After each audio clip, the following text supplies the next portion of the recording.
ফেব্রুয়ারি ২০২৬ জাতীয় নির্বাচনের রোডম্যাপ তৈরি, কিন্তু তার আগে আরও একটা নির্বাচন আছে, বাংলাদেশ ক্রিকেট বোর্ডের নির্বাচন। সেই নির্বাচন নিয়ে ইতিমধ্যে নানা ধরনের কথা শুরু হয়ে গেছে, গুঞ্জন ডালপালা মেলছে।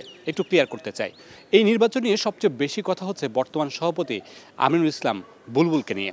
তিনি কি থাকবেন নাকি চলে যাবেন অল্প কদিনের মাঝেই? আমিনুল ইসলাম বুলবুল তিনি বলেছিলেন যে একটা শর্ট টি-20 ম্যাচ খেলতে এসেছেন, কিন্তু বর্তমানে যারা দায়িত্বে আছেন বা উপর দিকের যারা আছেন তারা আমিনুল ইসলাম বুলবুলকে আরও একটিবারের জন্য রেখে দিতে চান। কিন্তু আমিনুল ইসলাম বুলবুল বারবারই ক্লিয়ার করেছেন যে তিনি থাকবেন না, তিনি তার টার্মের কাজটা করেই নির্বাচনটা দিয়েই তিনি চলে যাবেন।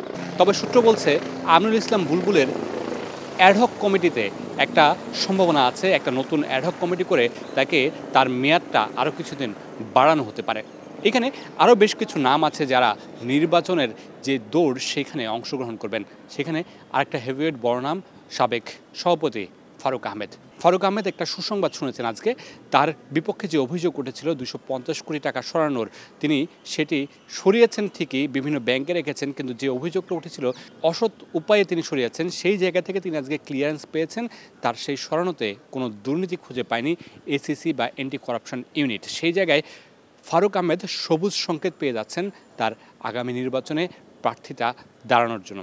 আগামী নির্বাচনে তিনি সভাপতি হিসেবে প্রার্থী হবেন সেটা অনেকটা নিশ্চিত।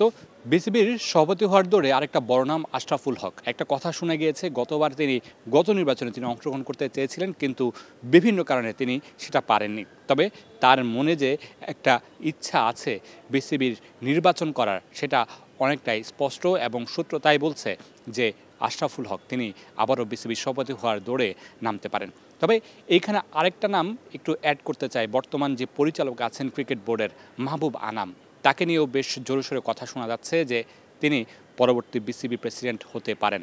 মাহবুব আনাম এই মুহূর্তে বিপিএল গভর্নিং কমিটির চেয়ারম্যান হিসেবে আছেন, গ্রাউন্ডস কমিটির চেয়ারম্যান হিসেবে আছেন, বেশ ভালোভাবেই তিনি দায়িত্ব পালন করছেন, এবং বর্তমান বোর্ডে যারা সবচেয়ে বেশি দায়িত্ব পালন করছেন বা যাদের কাছে সবচেয়ে বেশি পাওয়ার, তাদের মধ্যে একজন মাহবুব আনাম। তার বুদ্ধি তীক্ষ্ণতা নিয়ে কোনো প্রশ্ন নেই, তারও একটা সম্ভাবনা আছে ভবিষ্যৎ বিসিবি সভাপতি হওয়ার। তবে এখনই সব কিছু গুঞ্জন। তবে সূত্র বলছে যে কয়টা নাম বলেছি এরা সবাই কোনো না কোনোভাবে বিসিবি সভাপতি হওয়ার ইচ্ছা পোষণ করছেন, এবং সেই রেসে এখনও পর্যন্ত আছেন। ভবিষ্যৎ হয়তো বলে দেবে এই রেসে কয়জন টিকে থাকবে, কে হবেন পরবর্তী board president. Mamunur Rashid, star news, Dhaka.